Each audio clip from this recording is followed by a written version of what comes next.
سب سے پہلے تو میں اسلام آباد کے عام عوام اور پورے پاکستان کے عوام جو 4-5 دنوں سے جب سے ہم یہاں بیٹھے ہیں وہ اپنے علاقوں کو چھوڑ کر ہمارے پاس آئے ہیں اور ہمارے ساتھ ہزار یکجہتی کرنے ہیں، تعاون کرنے آئے ہیں. جتنی دیر تک ہم سردی میں بیٹھے ہوئے ہیں وہ بھی ہمارے پاس یہاں بیٹھے ہوئے ہیں. یہ ہماری جیت ہے. ہم سے ہمیشہ پوچھا جاتا ہے کہ آپ نے کیا حاصل کیا، آپ کس کے لیے آئے تھے. ہم اپنی نسل کشی پوری دنیا کو بتانے آئے تھے. آپ نے 70 سالوں سے ہماری نسل کشی کی اور اس نسل کشی کو آپ نے سیکیورٹی کے نام پر دبایا. ہمارے معصوم لوگوں کو مار کر آپ نے اپنا سینہ چوڑا کر کے کہا کہ میں نے دہشت گردوں کو مارا ہے. آج ہم نے ان ہزاروں نہتے بلوچوں کو جن کو آپ نے مارا، آج ہم ان کے قصے اور کہانیاں سنانے آئے ہیں اور پاکستان کے تمام محنت کش اور مظلوم قومیتوں کے پاس اپنا یہ پیغام لے کر آئے ہیں. 21ویں صدی کی ڈکشنری میں نسل کشی کے کیا معنی ہیں اور مجھے نہیں پتا کہ کون سے قتل عام کو آپ نسل کشی کہتے ہیں اور کون سے کو آپ انسانی حقوق کی پامالیاں کہتے ہیں. لیکن ہمارا تعلق ایک ایسے خطے سے ہے جس کا نام بلوچستان ہے، جو ہمارا مادری وطن ہے. وہ بلوچستان جہاں انسانی حقوق کے سخت ترین قوانین ہونے کے باوجود بھی جبری گمشدہ کیا جاتا ہے لوگوں کو، جہاں انسانی حقوق کے سخت ترین قوانین کے باوجود بھی لوگوں کو مارا جاتا ہے، ان کی لاشیں پھینکی جاتی ہیں. ہمارا سوال ان نام نہاد ترقی پسند دنیا سے ہے، اس گلوبل ورلڈ سے ہے جس نے بہت دیر پہلے ہی دنیا میں امن کا ایک ڈکلیریشن تو کر لیا تھا، لیکن آج وہ بلوچ نسل کشی پر کیوں خاموش ہے؟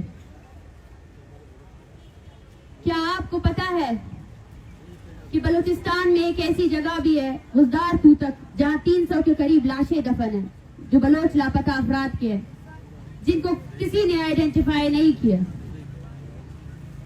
بلوچستان میں ایک ایسا قبرستان بھی ہے جہاں پہ بلوچ لاپتہ افراد کی شناخت کے بغیر جو ہے نا دفنا دیا جاتا ہے. بلوچستان کا کوئی ایسا اسپتال نہیں ہے جہاں مسخ شدہ لاشیں نہیں ہوں، اور جب وہ مسخ شدہ لاشیں گل سڑ جاتی ہیں، یہ ریاست تو ہم سے آپ ظلم کی انتہا تو دیکھیں. جب لاشیں پھینکی جاتی ہے تو خاندانوں کی قطاریں کھڑی ہو جاتی ہیں، وہ کھڑے ہو کر اپنے پیارے کے ہاتھ پاؤں ان سے یہی پوچھا جاتا ہے کیونکہ چہرے تو سارے مسخ ہو جاتے ہیں. وہ کون سی نشانی جس سے ان کی پیاری کی آئیڈینٹیفیکیشن ہو؟ وہ کھڑے ہو جاتے ہیں لائنوں میں. کتنی اذیت سے گزرتے ہیں آپ، اس اذیت کا اندازہ تو لگائیں کہ کوئٹہ کے سول اسپتال میں پڑی ہوئی لاشوں کے لیے پورے بلوچستان سے لوگ آتے ہیں، اپنی باری کا انتظار کرتے ہیں اور وہ لاش کے کونے کونوں کو دیکھتے ہیں، اس کی ٹوٹی ہوئی انگلیوں کو دیکھتے ہیں، اس کے گلے سڑے ہوئے ہڈیوں کو دیکھتے ہیں کہیں اس کا پیارا تو نہیں ہے. اس تلاش کو دیکھے، اس تڑپ کو دیکھے کہ بلوچستان کی مائیں لاشوں کا بھی انتظار کر رہی ہے کیونکہ وہ تکلیف میں ہے. جب بھی کوئی لاش پھینکی جاتی ہے نا تو پورے بلوچستان سے لاپتہ افراد کے لوگوں میں وہ خوف بیٹھ جاتا ہے، وہ ہراس بیٹھ جاتا ہے، کہیں وہ لاش ان کی تو نہیں ہے، کہیں وہ لاش ان کے پیارے کی تو نہیں ہے. بلوچستان کو کالونی بنانے والوں سے میں کہتی ہوں کہ آپ نے ہمارے دیہات، ہمارے لوگ، ہمارے گھروں میں اپنی چھاونیاں بنا رکھی ہے. کیا آپ کو پتا ہے کہ بلوچستان میں جاؤ سے لے کر مکران، کولو ایسے ہزاروں کی تعداد میں لوگ ہیں جن کو فورسفلی دربدر کیا گیا ہے، جو اپنے علاقوں میں نہیں ہے، جو اپنے گھروں میں نہیں ہے. آج تہذیب یافتہ دنیا یہ کہتی ہے، ہزاروں کی تعداد میں NGOs بنائے گئے ہیں جو بچوں کی پرورش اور ان کی تربیت کے لیے کام کرتے ہیں، مگر میرے پیچھے بیٹھے یہ بچے، یہ بلوچستان کے بچے ہیں، یہ پیدائشی طور پر اپنے والد کو نہیں جانتے ہیں. اپنے والد ان سے ان کا بچپن کا حق چھینا گیا ہے. کچھ ادارے یہاں اسلام آباد میں آئے، انہوں نے کہا ہم ان بچوں کو کتابوں खेलों से जोड़ेंगे, उनको खेलना कूदना सिखाएंगे।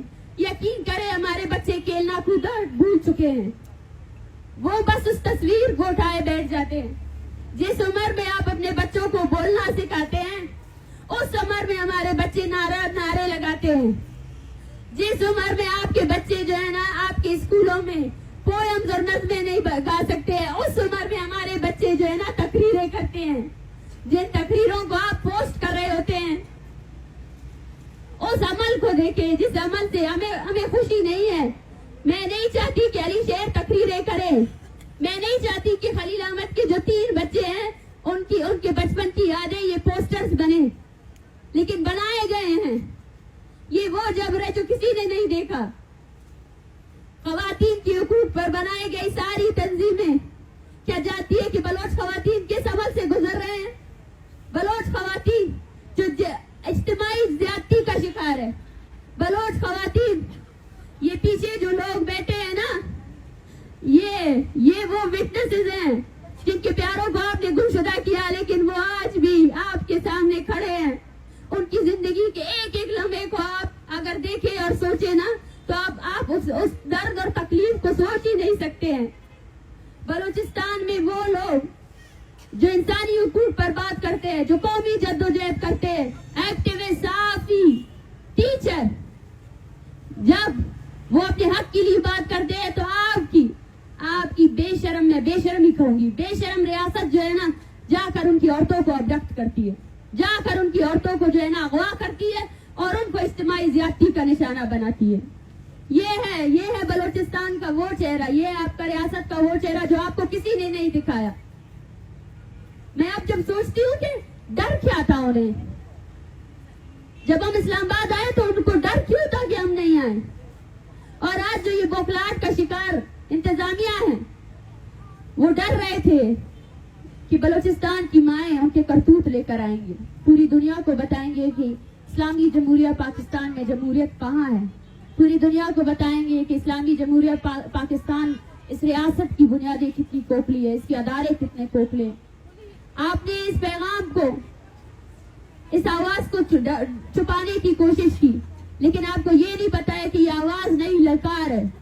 आज भी पूरे बलूचिस्तान से हमें कॉल आ रहे हैं, सब चाहते हैं कि वो आए इस्लामाबाद में बैठे, आए इस्लामाबाद को वो घिनौना चेहरा उनकी रियासती सिपाहियों का दिखाए जो उन्होंने कभी नहीं देखा है। क्या आपको पता है, आप में से सबके बच्चे होंगे और आप अपने बच्चों को तालीमी अदारों में भेजते हैं पढ़ने के लिए। हमारे तालीमी अदारों को भी आप लोगों की रियासती फोर्सेज ने मिलिट्री छावनी बना रखा है। बलूचिस्तान यूनिवर्सिटी में एफसी का एक कैंप कायम है, ब्यूटन्स में एफसी के एहलकार जो है ना मशकें करते हैं, फौजी मशकें करते हैं। बलूचिस्तान में जो है ना आपकी रियासती फोर्सेज ने वीडियो स्कैंडल में, औरतों की वीडियो स्कैंडल में मुलविस रहे हैं आपकी रियासती फोर्सेज। बलूचिस्तान में एक भी तालिब इल्म पुरअमन तौर पर अपनी पढ़ाई नहीं कर सकता है, उसको इस हद तक ज़हनी टॉर्चर का निशाना बनाया गया है कि वो अपनी जिंदगी से बेजार है। बलूचिस्तान में आधी से ज्यादा आबादी मेंटल डिप्रेशन का शिकार है। बलूचिस्तान में एक नौजवान जो 21 साल का है, उसको नींद नहीं आती आप लोगों की वजह से।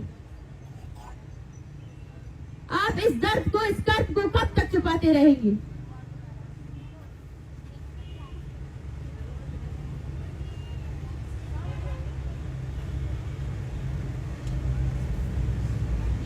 ये लफ्ज, ये दर्द, ये तकलीफ, ये अल्फाज बहुत कम है उन 70 सालों के जबर को बयान करने के लिए। वो 70 साल जो बलोच ने गुजारे हैं, जहां सिर्फ मसकशुदा लाशें ही है, जहां वो लोग, वो साफी हजरात जो पूछते हैं कि बताएं बलूचिस्तान में जिबरी गुमशुदगी क्यों होती है, मैं उनसे ये कहती हूँ कि आपका ये सवाल ही जस्टिफाइबल नहीं है। ये सवाल आप उन लोगों से पूछे जिन्होंने सबसे पहले बलूचिस्तान में ताकत आजमाई थी। ये सवाल आप उनसे जाकर पूछे। हम भी ये सवाल कर रहे हैं कि बलोच क्यों आज आपकी रियासत की सारी सतूनें, जब आप जो है ना बैंकरप्ट हो जाते हैं, तब आप बलूचिस्तान में हुए वसाइल का सौदाबाजी करते हैं। जब आप बैंकरप्ट हो जाते हैं, तब आपके लिए ऑक्शन में रखी हुई चीज एक ही होती है, वो बलूचिस्तान का वसाइल होता है। बलूचिस्तान के लोगों को आपने कीड़े मकोड़ों की किसी भी अर्जियत नहीं दी है। बलूचिस्तान के लोग आपके लिए वो है कि इनको मारा जाए, इनको घसीटा जाए। शायद इस मुल्क में ऐसी कोई जगह नहीं होगी जहां आपको वीजा के जरिए जाना पड़ेगा। आज पाकिस्तान के वो शहरी अगर वो बलूचिस्तान का दर्द समझना चाहते हैं तो आए हमारे इलाकों को देखे, आए मशके देखे, आए आवारात को देखे, जहाँ हर घर में फौजियों ने जो है ना अपने गोले दागे हैं, जहाँ हर घर में गोले दागे गए हैं, जहाँ हमारी इतनी बड़ी आबादी है उन्होंने अपना घर बार छोड़ दिया है। किस लिए? सुकून के लिए, अमन के लिए। कहाँ जाए हम लोग? आपने हमारी जमीन हमारे लिए ही तंग कर दी है। वो जमीन, मैं सवाल करती हूँ उन सबसे, अगर आप इस दर्द, इस तकालीफ को नस्ल कुशी नहीं कहते हैं तो मैं किस नस्ल कुशी होती क्या है? क्या बलोच की खून की अहमियत नहीं? क्या वो लाशें जो आप गिरा रहे हैं, क्या हमारी लाशें, हमारी लाशों की कोई अहमियत नहीं है? ये मुतसाबाना रवैया क्यों? आपने आज तक 70 सालों से ये सवाल जो है ना रियासती अदारों से नहीं किया। आपने आज तक ये सवाल जो है ना आप में से किसी ने भी नहीं देखा कि बलूचिस्तान किस आग में जल रहा है। वो बलोच जिसने हमेशा से अपनी औरत को इज्जत दी, आपने उसकी औरत को अपनी गलियों में घसीटा, आपने उसकी औरत को मारा। उस जब्र को आप क्या वो आइडेंटिफाई कर सकते हैं? उस जब्र को, उस तकलीफ को? हमसे ये पूछा जाता है कि इस तहरीक का आगे का लाएमल क्या होगा। ये तहरीक पूरे बलूचिस्तान की तहरीक है और ये मैं वाज़िह अल्फाज में कहना चाहती हूँ, ये बलोच नस्ल कुशी के खिलाफ तहरीक है। आपने हमारे 7 नस्लों को मारा मुज़ाकरात के नाम पर। नौरोज खान को कुरान का वास्ता देकर उनको भी कत्ल कर दिया। आपको लगा कि नौरोज खान के कत्ल के बाद शायद बलोच जो है ना खामोश हो जाएंगे, लेकिन ऐसा नहीं हुआ और ऐसा होगा भी नहीं। आपने 2006 से लेकर आज 2023 तक बलोचों की वो एसिड्स जो बलूचिस्तान की तकदीर बदल सकते थे, आपने चुन चुन कर उनको मारा और उसको जस्टिफाई किया। सवाल ये नहीं पूछा जाए कि बलोच क्यों जिबरी गुमशुदा होते हैं, सवाल ये पूछा जाए कि पाकिस्तान की रियासत और पाकिस्तान का आइन बलूचिस्तान में क्यों नाफिज नहीं है। क्या पाकिस्तान में सिविल डेमोक्रेसी है? सिविल डेमोक्रेसी है तो पाकिस्तान की जुडिशरी जो है ना आज तक लापता अफराद के जो केसेस उनके अदारों में, उनकी अदालतों में जमा है, उन पर क्यों फैसला साजी नहीं कर सकती? क्या पाकिस्तान की जो असेंबलियां हैं उनके पास बलूचिस्तान के मसले का हल क्या है? उन्होंने क्यों अपनी 80% आपके मुल्क का 80% जो वसाइल जो दिफाई बजट में आप देते हैं ना, उस 80% से जो है ना हमें कत्ल किया जाता है। आपके टैक्स से, हमारे वसाइल से हमें कत्ल किया जा रहा है। दुनिया में न्यूक्लियर वेपन्स दुनिया के साइंसदानों ने रिसर्च बेस पे कहा है कि न्यूक्लियर वेपन से इंसानी जानों को नुकसान हो सकती है, जमीनों को नुकसान हो सकती है। लेकिन क्या आपको पता है 1998 में जो जौहरी टेस्ट बलूचिस्तान में किया गया वो आम आबादी के ऊपर किया गया। उसकी वजह से चागी में आज भी अब नॉर्मल बच्चे हैं, आज भी माजूर बच्चे हैं, आज भी वहाँ एक माँ भी एक नॉर्मल बच्चे को पैदा नहीं कर सकती है। वो बलूचिस्तान जो अपने नायाब वसाइल के लिए जाना जाता था, आज इस बलूचिस्तान को आपने नायाब मौजी बीमारियों, कैंसर की बीमारियों की जगह बना दिया, डेरा बना दिया है। और उसी बलूचिस्तान में जिसको आपने कैंसर ज़दा कर दिया है, वहाँ कोई मेडिकल टेस्ट भी अवेलेबल नहीं है, ना ही वहाँ पर जो है ना एक ऐसा हॉस्पिटल है जो उन लोगों का इलाज कर सके। और आप फिर कहते हैं कि ये नस्ल कुशी नहीं। आपको क्यों लगता है कि इंसान और खासकर बलोच की तारीफ, जाए उठाए बलोच की तारीफ को देखें। ये लोग जो यहाँ आए हैं ना, इनसे हजारों की तादाद में लोग यहाँ आ सकते हैं, हजारों की तादाद में लोग उठे हैं। ये अपने खानदानों को नहीं भूलेंगे और ना हम भूलने देंगे, क्योंकि हमारा वजूद एक कौम की हैसियत से है। हम इज्तिमाई तौर पर जीते हैं और इज्तिमाई तौर पर मरते हैं। अगर आप बलोच से छुटकारा चाहिए तो आप अपने एटमी बम बलोच पर मारकर उसको खत्म कर सकते हैं, उसके अलावा और कोई रास्ता नहीं है। जब तक वो लाश बालाच की नहीं थी, वो बलूचिस्तान की थी और वो बलूचिस्तान उसके लिए सरापा एहतजाज है। हम वो कौम है जिन्होंने इज्तिमाई तौर पर जिंदगी की है और इज्तिमाई तौर पर ही हम अपनी कौम का बका करेंगे। Thank you.